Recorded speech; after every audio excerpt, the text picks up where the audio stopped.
여러분 혹시 롯데월드에서 자이로 드롭 타보신 경험 있으신가요?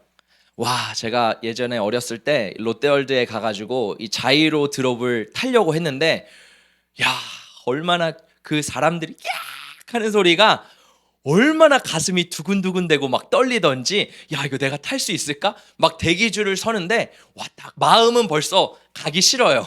근데 어쩔 수 없이 가야 되는 그런 마음. 그래가지고 이 자이로 드롭을 타는데, 여러분 자이로 드롭 이렇게 타잖아요. 그러면 이상하게 이렇게 삥 돌아서 올라가요. 근데 특히 이렇게 삥 돌아갈 때 한강뷰에 딱 걸리잖아요. 딱 위에 촉 하는데, 하필이면 한강을 딱 바라보면 와, 가슴이요 얼마나 두근두근대고, 야, 이거 내려갈 수 있을까? 그러면서 사람들이 외치기 시작합니다. 하나, 둘, 셋, 막 외치는데 갑자기 둥 하는데 심장이 와. 제가 이 놀이기구를 잘 못하는데, 와, 놀이기구를 타면서 느낀 게 뭐냐면 이게 인생이구나. 여러분, 우리의 인생을 롤러코스터로 많이 비유를 합니다. 왜냐하면 위로 올라갈 때는 막 긴장되고 떨리고 막 기대되는데, 최고점에서는 어때요? 떨어질 때, 그 추락할 때 공포와 두려움이 확 나를 사로잡는 거예요. 인생을 살다 보면요, 잘 풀리는 날도 있어요. 와, 인생이 잘 풀리네. 와, 잘 되네. 뭔가 되게 좋다. 근데 그것만 있는 게 아니라 인생을 보면 정말 이유 없이 왜 이렇게 안 되지? 왜 이렇게 안 풀리지? 바닥을 치는 것 같은 그러한 느낌이 들 때가 굉장히 많습니다. 여러분, 우리 인생은 늘 위에만 머물러 있지 않습니다. 인생은 위에도 있지만 또 바닥을 칠 때도 있고 밑바닥을 경험할 때도 있는 것이 우리의 인생이죠. 사람들이 높을 때 있으면 신앙인들이 믿음이 굉장히 좋아 보입니다. 상황과 환경이 갖추어지고 모든 것들이 완벽하게 느껴질 때는요, 내 믿음이 좋아 보여요. 근데 내 믿음의 정체가 언제 드러나냐면 딱 밑바닥을 칠 때, 아무리 담대해 보이는 사람도 자이롭을 딱 타면 이러는 것처럼 이 밑바닥을 칠 때 그 우리의 밑바닥이, 우리의 신앙이, 우리의 믿음이 다 드러나게 되는 줄 믿습니다. 근데 하나 참 감사한 게 뭐냐면, 우리가 이 밑바닥을 칠 때요, 하나님은요 그 시간을 통해서 나의 믿음을 정금과 같이 단련하신대요. 성경의 인물들을 보면 뭐 다윗, 요셉, 뭐 여러 인물들을 보면요, 그 사람들의 믿음이 성장하는 때가 있었어요. 언제였냐면 인생의 밑바닥을 칠 때, 인생의 가장 괴롭고 힘든 그 터널을 지나갈 때 그들의 믿음이 정금과 같이 나왔다라는 겁니다. 오늘 말씀을 통해서 우리의 믿음이 하나님 앞에서 더 정금과 같이 나오는 저와 여러분 되시기를 예수님의 이름으로 축복합니다. 우리 2000년 전 그 예수님의 이야기로 돌아가 보면, 우리 지난주에 오병이어 이야기를 나누었습니다. 오병이어로 5,000명, 아니 2만 명이라는 수많은 사람들이 먹었어요. 배불렀어요. 근데 감사한 것은 거기서 끝나는 것이 아니라 12바구니가 남았대요. 자, 이렇게 그 놀라운 기적의 현장의 분위기가 어땠을까요? 한번 상상해 보세요. 지금 내가 예수님의 제자들이, 예수님이 먼저 하나님 앞에 축사하고 감사한 다음에 떡을 찢어서 떼어서 빵을 제자들에게 나눠줍니다. 그럼 12명의 제자들이 그 빵을 받아요. 근데 되게 신기하죠? 빵을 찢으면 찢을수록 빵이 더 나오는 거예요. 와, 너무 놀랍지 않으세요? 여러분, 이 기적이 어떻게 상상이 되세요? 찢으면 찢을수록, 제가 마태복음, 마가복음, 누가복음, 요한복음에 다 오병이어 기적이 나오거든요. 그만큼 중요하다는 말씀인데, 어디서도 어떻게 빵이 찢어졌는지, 어떻게 빵이 생겼는지는 나오지가 않더라고요. 근데 빵을 찢었대요. 그러니까 빵을 찢고 찢었는데 5,000명, 아니 2만 명이 먹을 수 있는 거를 막 먹는 거예요. 여러분, 제자들의 그 심정이 어땠을까요? 와, 대박이다. 야, 진짜 내가 이 빵을 찢는데 또 나오네? 또 나오네? 근데 여러분, 그 빵을 먹고 물고기를 먹었던 사람들이 어떻게 하냐면 예수님을 왕으로 삼으려고 합니다. 예수님, 우리의 왕이 돼주세요. 막 그렇게 예수님을 왕으로 삼으려고 하는데 어떻게 해요? 예수님은요 산으로 가버리십니다. 그리고 예수님은 빨리 재촉하면서 제자들에게 야, 바다를 건너라, 바다를 건너라 하면서 예수님이 그 시간을 막 흩어버리는 것을 우리가 볼 수 있습니다. 자, 그런데 예수님은 산에 올라가서 기도하시지만 제자들은 오늘 말씀해 보니까 풍랑을 만나게 돼요. 예수님이 제자들이 풍랑을 만나게 되는 것을 몰랐을까요? 저는 분명히 아셨다고 생각합니다. 예수님은 의도적으로 제자들을 바다에 보내셔서 풍랑을 만나게 하세요. 왜? 풍랑을 통해서 제자들의 믿음을 훈련하길 원하셨거든요. 우리 함께 말씀을 다시 한번 읽어보도록 하겠습니다. 요한복음 6장 16절 18절입니다. 시작. 저물매 제자들이 바다에 내려가서 배를 타고 바다를 건너 가버나움으로 가는데 이미 어두웠고 예수는 아직 그들에게 오시지 아니하셨더니 큰 바람이 불어 파도가 일어나더라. 자, 이 말씀에 보니까 날이 저물었대요. 그리고 어두운 밤이 됐습니다. 근데 갑자기 큰 바람이 불고 파도가 막 일어나기 시작하는 거예요. 여러분, 우리가 인생을 살아가다 보면, 신앙생활을 하다 보면 우리의 인생에 늘 잔잔하고 평온한 파도만 오지는 않습니다. 우리의 인생 가운데 짙은 어둠도 있고요, 큰 풍랑도 찾아오고요, 큰 바다도 찾아오게 됩니다. 하나님은 왜 이러한 시간을, 도대체 왜 이유를 알 수 없는 이 고난의 시간, 이 어려움의 시간, 왜 이 시간들을 우리 가운데 허락하실까요? 왜냐하면 이 풍랑은요, 우리에게 유익을 주기 때문입니다. 자, 풍랑이 주는 첫 번째 유익은 무엇이냐면 우리 안에 있는 영적인 거품을 다 제거하는 시간이라는 거예요. 여러분, 제자들이 배를 타고선 지금 신났잖아요. 기적을 맛봤잖아요. 어떤 얘기를 나눴을 것 같아요? 배를 타면서 제자들은 아마 야, 대박, 너 그거 봤지? 내가 빵을 찢을 때 이 사람이 감격하는 눈 봤어? 나도 감격했는데 이 사람도 감격하더라. 야, 너 그거 봤어? 내가 빵을 찢어서, 물고기를 찢어서 나눠줄 때 사람들이 흘리는 눈물 봤어? 얼마나 감격했으면 이 사람들이 이렇게 감격했을까? 야, 우리 예수님 따라가면 진짜 한몫할 수 있어. 야, 내가 배 버리고 아버지 버리고 직업 버리고 예수님 따랐는데 그렇게 하길 너무 잘했다. 야, 내가 진짜 예수 따르기를 잘했어. 아마 12명의 제자들이 막 자부심을 느끼면서 너무너무 기뻐했을 것 같아요. 그러면서 야, 그거 봤어? 우리가 배 탈 때 그 수많은 사람들이 우리를 막 뒤따라왔잖아. 그러면서 그 애절한 눈빛으로 가지 마세요, 가지 마세요 했던 그 눈빛 봤지? 야, 예수님 따르기 너무 잘하지 않았어? 제자들은요, 지금 마음속에 막 거품이 올라오고 막 불순물이 올라오고 자부심으로 막 마음이 막 부풀어 올라왔을 것 같아요. 자, 그런데 여러분, 예수님을 따르는 것은 그 부푼 것으로는 늘 따를 수 없다라는 거예요. 예수님이 인생 가운데 풍랑을 주시면서 무엇을 말씀하시냐면 야, 너희들의 무기력함을 좀 봐라. 너희들의 연약함을 좀 봐라. 여러분, 생각해 보세요. 예수님의 제자들 중 거의 대다수가 어부 출신입니다. 바다의 생태계를요, 바다의 모든 것들을 너무너무 잘 아는 사람들이었어요. 낚시하면서 이런 풍랑 못 만나봤을까요?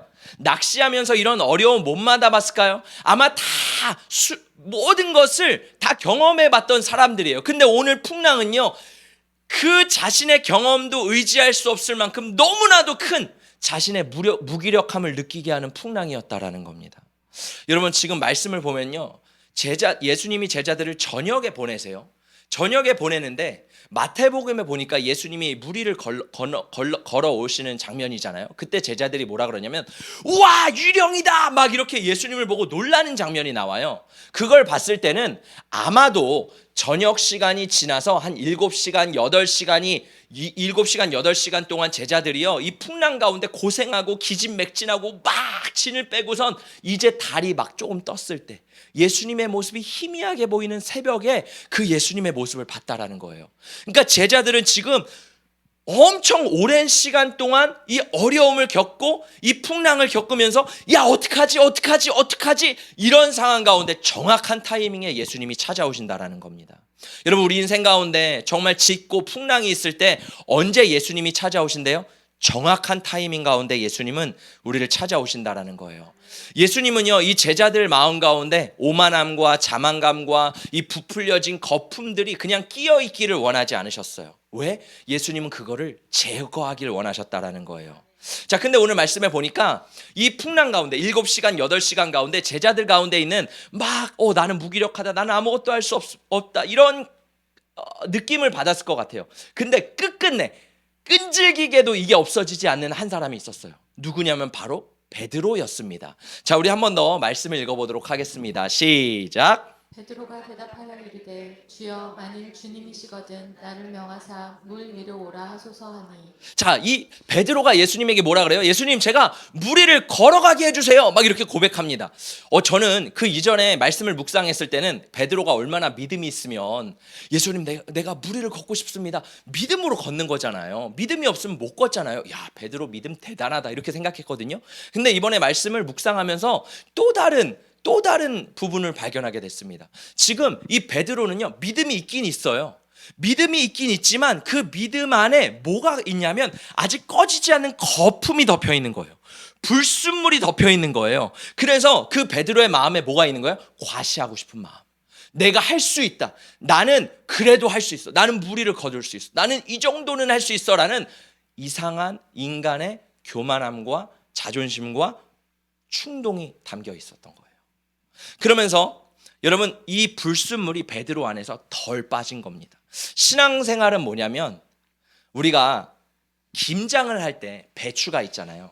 그 배추가 쌩쌩하고 아주 빳빳합니다. 근데 배추를요, 소금에 절여서 그 배추가 시간이 되면 잘 익은 김치가 되잖아요. 그것처럼요, 우리 가운데 그 쌩쌩하게 믿음이 있는 것 같지만 그 안에 덮여있는 불순물과 거품들을요, 하나님은요, 소금을 통해서, 이 풍랑을 통해서 그 물을 다 빼신다는 거예요. 할렐루야. 그게 바로 신앙을 통해서 예수를 닮아가는 모습인 줄 믿습니다. 제 이야기를 하자면, 제가 개척에는 제 나름대로 자신이 있었어요. 나는 개척 진짜 할 수 있어. 그래서 제가 신학대학원을 가기 전부터 개척교회를 많이 섬겨왔고, 또 부흥하는 교회를 많이 보면서 야, 나는 진짜 할 수 있어. 나는 그래서 개척의 꿈을 꾸면서 여기까지 왔습니다. 이제 아내랑 결혼하기 위해서 이제 장인어른 장모님을 만나러 가는데 인사를 드리잖아요. 그러면서 이런 얘기를 하시는 거예요. 자네는 목회를 하는데 어떻게 내 딸을 책임질 수 있을 거야? 어떻게 책임질 거야? 이런 얘기를 하시더라고요. 아무래도 부모님 입장에서는 목회를 하니까 그런 마음이 있잖아요. 그래서 제가 이렇게 말했습니다. 아무것도 모르고 너무 천진난만하게 저는 개척을 할 겁니다. 저는 전도사하고 안수를 받자마자 바로 개척을 할 겁니다. 그랬더니 이 장인어른과 장모님의 얼굴 가운데 어둠이 이렇게 짙어지기 시작하더라고요. 마치 풍랑이 오듯이 내 딸을 맡겨도 되나? 근데 저는 진짜 자신 있었거든요. 정말로 제가 하는 사역마다 다음 세대 사역을 하면 막 부흥을 하는 거예요. 애들이 예수님을 만나고 막 변화되기 시작하는 거예요. 그러면서 제 안에서 더 막 이 부푼 꿈이 막 올라오기 시작하는 겁니다. 그러면서 야, 내가 개척하면 진짜 된다. 막 그 마음으로 여러 가지 제 안에 믿음도 있었지만 그 믿음 안에 뭐가 끼어 있었냐면 불순물과 거품들이 끼어 있었던 거예요. 야, 개척을 했는데요, 생각하는 것만큼 이렇게 쉽게 되지 않더라고요. 저는 진짜 어떤 생각을 했냐면 내가 개척하면 그 다음날 바로 100명이 될 거다. 그 다음날 200명이 될 거다. 내가 개척하면 엄청나게 될 거다. 이런 부푼 꿈이 있었어요. 그래서 개척을 했는데 물론 사람들이 왔습니다. 오기도 해요. 근데 하나님은요, 제 그 거품을 그냥 두지 않으시더라고요. 야, 하나님이 제 삶 가운데 저를 낮추기 시작하는데 막 풍랑같이 어려움이 막 찾아오기 시작하는 거예요. 그러면서 하나님이 저에게 뭘 하라고 하시냐면 금식을 하라고 하시는 거예요. 여러분, 저는요, 금식을 진짜 못하는 체질이에요. 저는요, 한 끼를 굶어도요, 짜증이 올라오는 스타일이에요. 굶으면, 원래 금식을 하면 죽어지라고 하는 거잖아요. 힘이 빠지라고 하는 거죠. 저는 오히려 더 힘이 나요. 왜요? 배고파가지고 막 먹고 싶은 마음에 막 힘이 나는 거예요. 한 번도 금식을 해보지 못했는데 하나님 금식을 시키시는데 40일을 시키시는 거예요. 한 끼를 먹으면서. 그래도 한 끼를 먹으니까 하는 거죠. 제가 만약에 한 끼도 안 먹고 있으면 저는 이미 여기 없어요. 천국에 있을 거예요. 한 끼를 먹으면서 하는데 여러분, 그것도요, 보통 쉽지 않습니다. 생각해 보세요. 주말이면 가족이랑 같이 저녁 식사 하잖아요. 외식하잖아요. 아이들은 앞에서 치킨 뜯고 있는데 저는 쫄쫄 굶으면서 주님 방언하고 있는 거예요. 이게 쉽지가 않습니다. 40일을. 근데 그 시간 가운데 하나님이 저를 낮추시고 막 제 안에 있는 연약함을 보게 하시고 제 힘을 빼게 하시는데요. 놀라운 건 뭔지 아세요? 제 안에 거품이 막 빠지기 시작하는 거예요. 그동안 진짜 나는 믿음이 있었지만 그 위에 끼어 있었던 불순물과 내 안에 있었던 인간적인 모습들이요, 하나님이 하나씩 다 제거하시고 없애시기 시작하는데, 와, 40일이 딱 끝났는데 제가 그냥 느끼기에 제 안에 있는 그 반짝반짝한 진짜 순전한 믿음이 딱 올라오는 게 보이더라고요. 여러분, 우리 가운데 우리가 믿음이 있지만 그 안에 거품들이 굉장히 많다라는 거예요. 하나님은 우리가 인생의 밑바닥을 칠 때요, 그 거품들을 드러나게 하시고 다 제거하기를 원하시는 줄 믿습니다. 자, 이 베드로도 밑바닥이 이제 드러나기 시작합니다. 우리 함께 말씀을 읽어보도록 하겠습니다. 시작. 바람을 보고 무서워 빠져가는지라 소리질러 이르되 주여 나를 구원하소서 하니 예수께서 즉시 손을 내밀어 그를 붙잡으시며 이르시되 믿음이 작은 자여 왜 의심하였느냐 하시고. 자, 베드로가 이제 물 위를 걷기 시작하는데 문제는 뭐예요? 바람을 보자마자 두려움이 몰려오기 시작하는 거예요. 우와, 내가 이거 걸을 수 있을까? 지금 물 위를 걷고 있는데 바람이 슉 막 부는 거예요. 우와, 이거 내가 할 수 있을까? 그리고 그 다음에 예수님이 뭐라 그래요? 믿음이 적은 자여 왜 의심하느냐? 지금 베드로는 의심하고 있었어요. 여러분, 이 믿음의 반대말이 뭐예요? 두려움과 의심입니다. 우리가 하나님을 믿는다고 하지만 우리 안에 두려움과 믿음이 찾아올 때는 그게 믿음이 없다라는 것을 보여주는 거예요.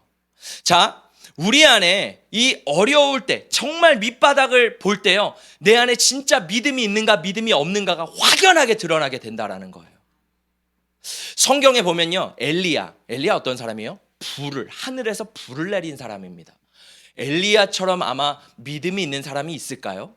여러분, 850명의 바알과 아세라 선지자들과 그들을 죽인 사람입니다.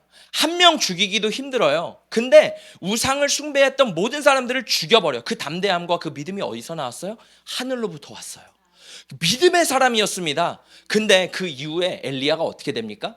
이세벨이라는 자가 이 엘리야를 죽인다는 소식을 듣자마자 엘리야가 광야로 쥐새끼처럼 숨어 들어갑니다. 그리고 광야에서 하나님 앞에 뭐라 그래요? 하나님, 저를 좀 죽여주세요. 하나님, 저 너무 두렵습니다. 저를 좀 죽여주세요. 너무 신기하지 않아요? 조금 전까지만 해도 하늘에서 불을 내린 영적인 거장이었고 수많은 바알과 아세라 선지자들을 죽였던 믿음의 사람이었습니다. 근데 두려움이 찾아오자, 의심이 찾아오자 어떻게 해요? 하나님, 저 좀 죽여주세요. 우리의 신앙 가운데 두려움과 의심이 찾아올 때, 믿음이 없을 때는요, 이 믿음의 사람들도요, 와장창 무너진다라는 거예요. 여호수아는 어때요? 하나님이 말씀하시죠. 가나안 땅을 정복해라. 근데 두려운 거예요. 의심이 되는 거예요. 내가 할 수 있을까?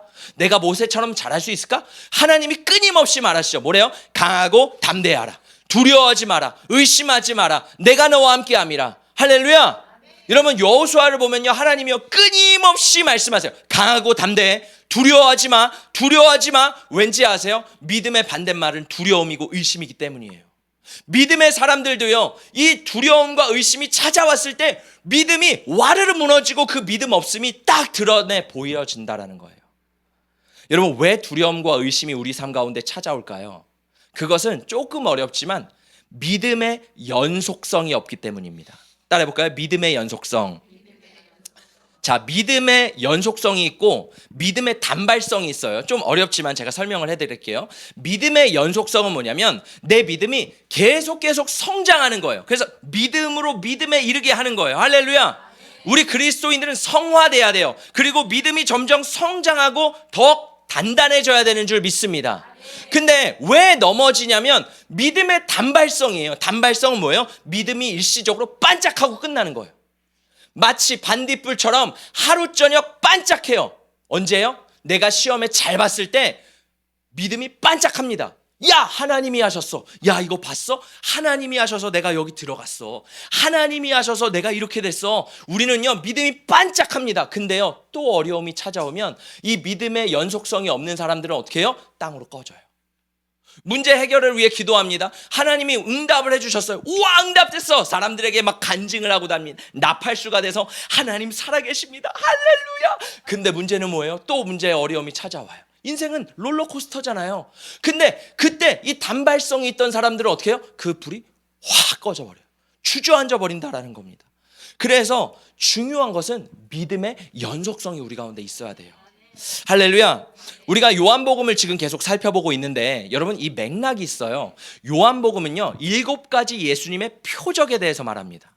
기적이 아닌 표적이에요. 기적은 뭔가 신비하고 초자연적인 일이 일어나는 건데 표적이라고 말하고 있어요. 표적은 뭐예요? 뭔가를 가리킨다는 거예요. 잘 보세요. 물이 포도주로 변합니다.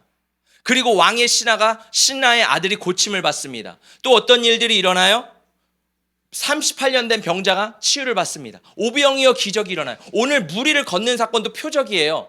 다 표적이라고 말을 하고 있어요. 이 표적이 뭔지 아세요? 바로 예수를 가르치는 거예요. 수많은 사람들, 아니 예수님의 제자들에게 뭘 하는 거예요? 예수가 누구신가? 우리에게 오늘날 말씀하시고 계신 겁니다. 예수는 누구신가? 예수는 하나님이시다. 할렐루야. 예수님은 우리를 구원하시는 분이시다. 예수님은 우리를 치유하시는 분이시다. 예수님은 우리의 믿음을 훈련시키시는 분이시다. 여러분 메시지를 통해 뭘 가리키고 있어요? 예수를 가리키고 있어야 되는 거예요. 그러면 이 정도 됐으면 제자들 안에 믿음이 있어야 되는 거 아니에요? 야, 오병이어 기적이 내 손을 통해서 나타났다면 예수님에 대한 기적이 제자들 가운데 있어야 되는 거 아니에요? 근데 제자들은요 믿음의 연속성이 없었어요. 단발성으로 와르르 무너졌습니다. 여러분 어떻게 하면 우리의 믿음이 끊임없이 유지되고 연속성을 가질 수 있을까요? 그 이유는 바로 우리가 끊임없이 하나님의 은혜를 기억해야 된다는 거예요. 하나님의 은혜를 생각해야 된다는 거예요. 여러분 성경학자들에 의하면 오병이어 기적을 일으키고 어떻게 됐어요? 12바구니가 남았죠. 궁금하지 않아요? 왜 12바구니였을까? 성경학자들은 이렇게 말합니다. 아마 제자들이 12바구니를 가지고 배를 탔을 거다. 제자들 지금 왜 12이에요? 예수님 제자 12명이잖아요. 아마 한 명씩 다 분배를 받았을 것 같아요. 야 너도 가져, 너도 가져, 너도 가져. 한 명씩 그 바구니 끼고 있었을 것 같아요. 야 이거 전유물이에요. 기적의 전유물이에요. 근데 제자들은요 풍랑 앞에서 이걸 보지 못했어요. 하나님이 내 삶 가운데 일으키신 기적의 역사, 은혜의 역사, 이 바구니를 보지 못하고요 풍랑을 바라본 거예요. 우리의 삶도 마찬가지입니다. 우리가요 어려움이 찾아옵니다. 사람이 참 신기해요. 어려움이 찾아오면요 하나님이 하신 일들을 보지 못해요. 그리고 좁은 시선으로 인간이 쫙 되면서 어려움, 서운함, 시험의 듬, 어려움, 고통, 고난 이것만 집중하고 있다라는 거예요. 근데 예수님은 오늘 말씀하십니다. 그걸 보지 말고 뭘 보래요? 믿음의 흔적을 보래요. 바구니를 바라보래요. 할렐루야. 저는 여러분 우리 가운데 믿음이 떨어졌을 때 뭘 보는 거예요? 하나님이 내 삶 가운데 무슨 일을 행하셨는가? 믿음의 그 바구니를 바라보시기를 축복합니다. 바울도 말했어요. 내가 내 몸에 예수의 흔적을 지니고 있노라. 여러분의 신앙생활에는 예수의 흔적이 있으신가요? 이 바구니가 있으신가요? 분명히 다 있으실 거라고 믿습니다. 여러분 우리가 풍랑 앞에서는 뭘 바라봐야 돼요? 풍랑이 아니라 이 예수의 흔적을 바라봐야 되는 줄 믿습니다. 우리 가운데 있는 그 예수의 바구니를 바라봐야 되는 줄 믿습니다. 할렐루야. 그때 우리의 믿음이 성장하고 성장하게 된다는 거예요. 자, 풍랑이 주는 두 번째 유익은 무엇이냐면 풍랑을 통해서 우리의 믿음이 강해진대요. 할렐루야. 여러분 우리의 믿음이 언제 만들어질까요? 잔잔한 물가에서는 우리의 믿음이 만들어지지 않아요. 믿음이 만들어지는 순간은 거친 파도 속에서 믿음이 만들어지는 겁니다. 우리의 믿음은요 불 가운데를 통과할 때 만들어지는 거예요. 여러분 순금이 어떻게 만들어져요? 뜨거운 불 속에 들어가야 돼요. 두들기고 뜨거운 불 속에 들어가야지만 그 금이 순금이 되는 겁니다.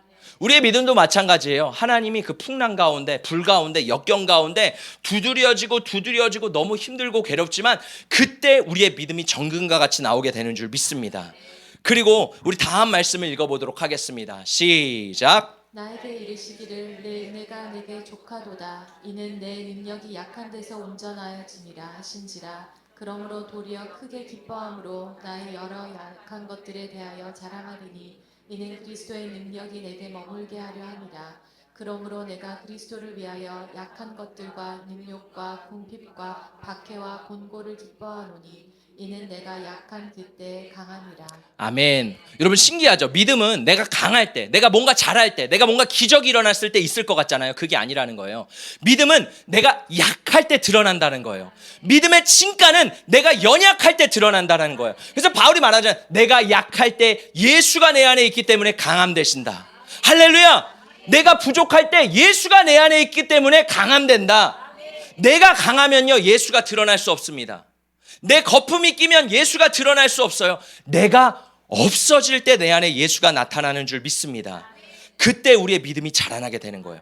제가 말씀을 준비하면서 한 자매가 생각났어요. 고 천정은 자매라는 분인데 아마 아시는 분들도 계실 거예요. 이 자매님은 하나님의 존재를 부인하는 사람이었습니다. 그리고 피아노를 전공하고 뭐 열심히 살았던 사람이에요. 그냥 열심히 세상에서 노력하며 살았던 사람이에요. 근데 어느 날 2012년에 유방암이 발견되게 된 거예요. 유방암을 발견했는데 말기암인 거예요.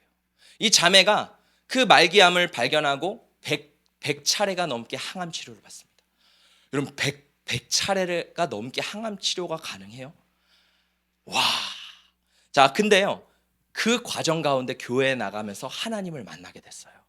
진짜 하나님이 어느 순간에는요. 그 안에 있는 암을 다 치료해 주고 깨끗하게 없어진 적도 있었어요.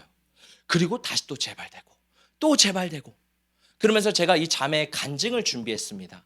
우리 짧지만 이 자매의 간증을 한번 보면서 이 자매가 이렇게 틈틈이 찍었던 영상들을 편집했거든요. 우리 함께 보도록 하겠습니다.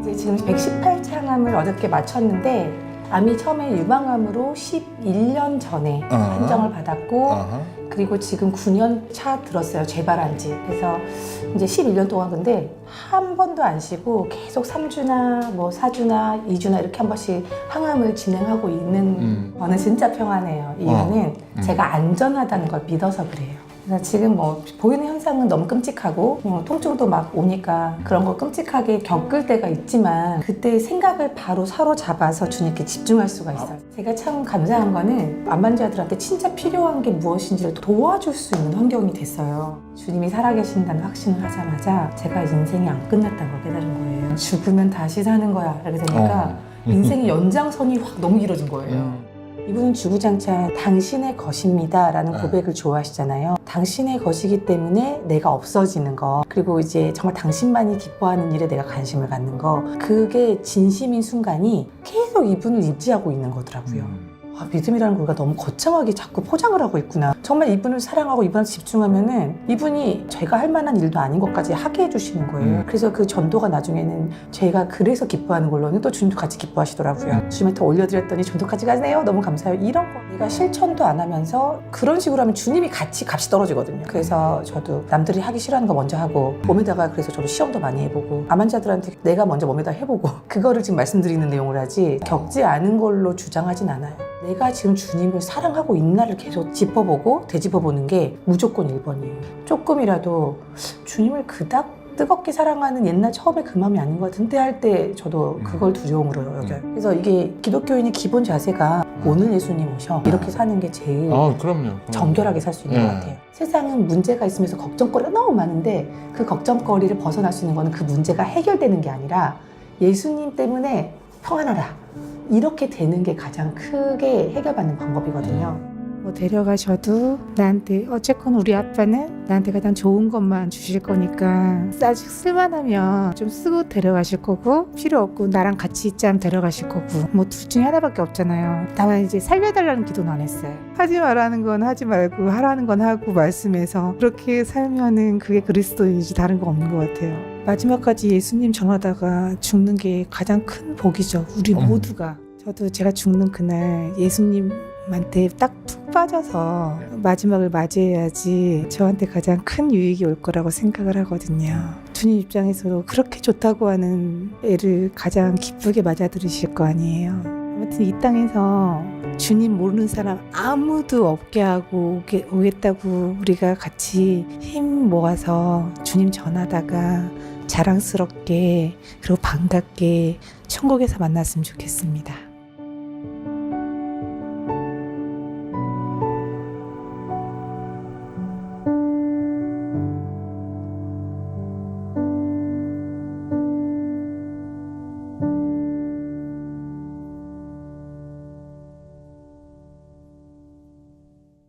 여러분 이 자매님이 아까 보시면 얼굴이 되게 좋아 보이잖아요. 항암 치료를 100번 받은 모습이에요. 정말 밝고 빛나잖아요. 이 자매님은요, 이 믿음의 연단의 과정을 통해서 제가 정말 이분을 틈틈이 간증을 들었거든요. 들으면서 저도 놀랍더라고요. 어떻게 해서 이렇게 믿음이 나오지? 어떻게 이렇게 순수하고 정결하고 하나님을 사랑하는 마음이 점점 더 커지지?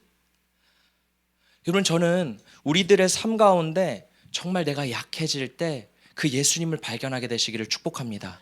할렐루야. 우리가 진짜 힘들 때 예수님이 나의 힘이 되시는 줄 믿습니다. 우리 함께 고백해 볼까요? 내가 약할 때 예수님 나의 힘이 되어 주세요. 아멘. 자, 이렇게 될 때 우리 다음 말씀을 함께 읽어보도록 하겠습니다. 시작.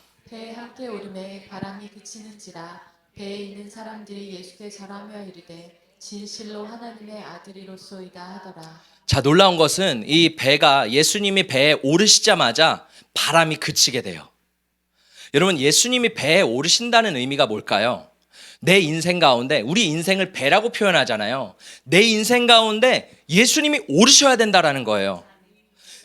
제자들은요, 이전에 예수님을 따랐을 때 그렇게 들었어요. 사람들이 예수님을 왕으로 만들자. 근데 예수님은 그 자리를 피하셨습니다. 근데 여기서 진짜 예수님이 보여주길 원하는 게 뭐였어요? 나는 너의 인생의 왕이 되길 원한다. 나는 너희들의 배고픔, 너희들의 피로를 채워주는 것을 넘어서 너희 인생의 배의 주인이 되기를 원한다. 여러분, 예수님이 진짜 내 삶의 주인인가요? 정말 예수님이 내 삶의 키를 붙잡고 계세요? 여러분, 오른쪽으로 가야 될 때, 왼쪽으로 가야 될 때 예수님의 음성을 듣고 움직이세요? 아니면 내가 원하는 대로 그냥 막 가세요? 여러분, 목적지는요, 내가 원하는 목적지가 있어서 그 목적지에 가려고 하십니까? 아니면 예수님이 내 삶 가운데 정해놓으시고 원하시고 계획하신 그 하나님의 그 계획을 우리가 가기를 원하시나요? 여러분, 한번 상상해 보세요. 내 안에, 내가 지금 배라고 생각해 보세요. 내 마음 안에 예수님이 계신가요? 계시다면 예수님이 진짜 왕이신가요? 예수님이 진짜 주인이신가요? 우리가 주님 외칩니다. 힘들 때 주님 외쳐요. 근데 진짜 그 주님이 주인님이냐고요? 그냥 힘들 때 외치는 알라딘의 진이에요? 아니면 진짜 주인님이에요? 내 인생의 작은 결정을 할 때, 내가 작은 선택을 할 때 진짜 예수님이 주인 되셔서 그 작은 키를 움직이는 것을 예수님에게 맡기십니까? 아니면 내가 원하는 대로 가십니까? 오늘 예수님은 이 표적을 통해서 보여주시는 거예요. 너희들의 인생의 주인은 내가 돼야 된다. 할렐루야.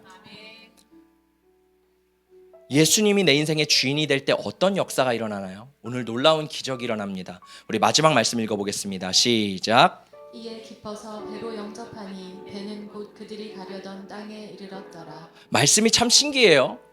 예수님이 배에 타자마자 그들이 가려던 목적지에 곧 즉시로 바로 도착했대요. 어쩌면 그들이 풍랑 가운데 바다 한가운데 있었을 수도 있어요. 근데 놀라운 건 예수님이 그 배에 타시자마자 그 배가요, 곧바로 도착했다는 거예요. 우리의 인생도 마찬가지입니다. 여러분, 우리의 인생에 교만할 때는요, 나는 잘 가고 있는 것 같아요. 근데 영적으로 보면요, 잘못 가고 있는 거 아세요? 나는 착각하고 있는 거예요. 난 잘 가고 있어. 나는 지금 잘 가고 있어. 근데 하나님이 보시기에는 너 지금 너무 잘못 가도 너무 한참 잘못 가고 있는데. 근데요, 내가 예수님이 내 배의 주인 되시면요, 느리더라도 빠르더라도 정확하게 간다라는 거예요. 할렐루야. 여러분은 정확하게 가길 원하십니까? 아니면 다른 길로 가기를 원하십니까? 내가 원하는 대로 내 목적지대로 가길 원하십니까? 아니면 예수님이 원하시는 대로 내 인생을 그렇게 드리기를 원하십니까? 제가 이번 한 주 동안 영적인 공격이 굉장히 많았습니다. 금식을 하니까 정말 영적인 공격이 너무 심하더라고요. 그래서 저도 막 정신을 못 차리고 그만할까? 너무 힘드니까 저도 40일을 작정했는데 이제 그만할까? 중간 왔거든요. 그만할까? 막 이런 생각이 저도 막 들기 시작하는 거예요. 왜냐면 영적 공격이 너무 강하니까. 근데 말씀을 준비하면서 몇 년 전에 제가 카자흐스탄 선교를 갔었던 게 떠올랐어요. 제가 카자흐스탄 집회를 준비하기 전에 하나님 앞에 이렇게 기도했습니다. 예수님, 저 예수님 또 만나고 싶어요. 예수님, 저를 방문해 주세요. 막 간절히 기도를 하고 카자흐스탄에 가서 집회를 했어요. 집회를 하고 마지막 날이 되어서 이제 막 기도를 하는데 이제 제가 조용히 기도합시다 이렇게 하면서 다들 조용하게 주님을 기다리면서 기도하고 있었어요. 근데 진짜 놀라운 거는요, 제 눈앞에 예수님이 서 계신 거예요. 어떤 사람은 미쳤다고 말할 수 있을지 모르겠어요. 근데 제 눈앞에는 분명히 예수님이 제 앞에 서 계셨어요. 그리고 예수님이요, 제 손을 잡으라고 말씀하시는 거예요.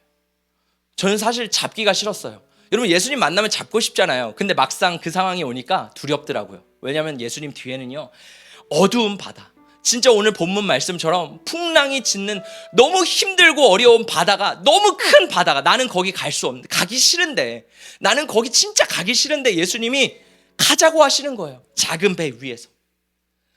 배가 물에 뜨면 분명히 파도 때문에 넘어질 것 같아요. 부셔질 것 같아요. 야, 이거는 안 될 것 같은데 망설였습니다. 그래도 주님의 말씀에 순종해서 예수님의 손을 잡고 그 작은 배, 정말 작은 배를 제가 탔어요. 제가 이 카자흐스탄을 가기 전에 이 카자흐스탄을 연구하면서 알게 된 한 목사님이 계세요. 뭐 직접 아는 목사님은 아니고, 그 목사님을 이제 알게 돼서, 와, 이 목사님 대단하다. 한국 목사님이신데 예전에 카자흐스탄에 가가지고 현지 교회를 몇천 명, 몇만 명으로 부흥시킨 목사님인 거예요. 와, 어떻게 이렇게 카자흐스탄에서 대형 교회를 만드시지? 그게 중요한 게 아니라 이 성도들이요, 다 제자화가 된 거예요. 너무 신기하잖아요. 어떻게 했을까? 어떻게 했을까? 그래서 그분의 책을 막 찾아보는데 책이 있더라고요. 근데 책이 다 절판된 거예요. 옛날 책인 거예요. 그래서 안 되겠다. 너무 아쉽다. 근데 카자흐스탄을 그 예수님이 주신 그 환상과 그걸 보고서 이제 돌아왔는데 그 목사님이 계속 생각이 나는 거예요. 그래서 그 목사님이 생각이 나서 인터넷을 막 뒤지면서 이 책을 중고로 구할 수 있나 막 찾아보다가 알라딘에서, 제가 그 전에 알라딘에서 찾아봤을 때 없었거든요. 절판, 완전히 절판이에요. 그래서 제가 그것도 눌러봤어요. 그거 아시죠? 알라딘에서 찾기 하면 2, 3주 내에 그걸 찾아줍니다. 근데도 못 찾았어요. 근데 카자흐스탄을 갔다 와서 그 마음이 들어서 그 책을 찾는데 책이 있는 거예요. 딱 하나가 뜬 거예요. 그래서 제가 그 책을 보고선, 야, 이거는 반드시 주문해야겠다. 어떤 가격임에도 불구하고 내가 이거 주문해야겠다 해서 그 책을 제가 주문했습니다. 우편이 왔어요. 책을 열어봤는데 깜짝 놀랐어요. 책 표지가 어떻게 돼 있는 줄 아세요? 제가 봤던 환상이랑 똑같은 거예요. 배 위에 계신 예수님. 제가 이걸 보면서 너무 놀랐습니다. 와, 어떻게 내가 본 환상이랑 이 책의 그림이 똑같지? 제가 이 책을 다시 꺼내보면서 이런 마음이 들었어요. 와, 영적 공격이 있고 내 마음이 너무 힘들고 지치고 지금 너무 괴로운데 주님이 약할 때 강함 되시네. 다시 한번 나에게 비전을 보여주시네. 다시 한번 나에게 위로를 주시네. 최근에 마크조 목사님이 저를 위해서 그런 얘기 하시더라고요. 목사님, 힘든 일이 있을 거예요. 어려운 일이 있을 거예요. 근데 하나님이 주시는 비전을 끝까지 붙잡으세요. 저는 그 이야기가 그냥 너무 쉽게 와닿았습니다. 그래, 할 수 있지. 그거 뭐 어렵겠어. 근데 막상 영적인 어려움과 정말 영적인 공격이 확 닥쳐오니까 제 마음이 와르르 무너지더라고요. 내가 할 수 있을까? 근데 주님께서는 내가 약할 때 하나님 앞에 엎드려 기도하니까 주님이 다시 한번 이걸 생각나게 하시는 거예요. 경민아, 이 비전을 바라봐. 다른 거 바라보는 게 아니라 이 배 위에서 나와 함께 가면 되는 거야. 끝까지 나와 함께 가면 내가 원하는 곳으로 너는 가게 될 거야. 할렐루야. 여러분, 혹시 여러분의 인생의 밑바닥을 경험하고 계십니까? 우리가 점검해 봐야 될 게 있다라는 거예요. 내 인생의 지금 주인이 누구지? 내 인생의 키를 조정하는 분이 누구지? 오늘 말씀을 통해 누가 돼야 되는 거예요? 예수님이 돼야 되는 줄 믿습니다. 할렐루야. 우리 함께 고백해 보겠습니다. 예수님이 나의 주인이십니다. 예수님이 나의 왕이십니다. 예수님, 나의 삶을 인도해 주세요. 여러분, 우리의 인생을 주님 앞에 드릴 때 주님께서 가장 완벽하고 가장 아름다운 길로 우리를 인도하실 줄 믿습니다.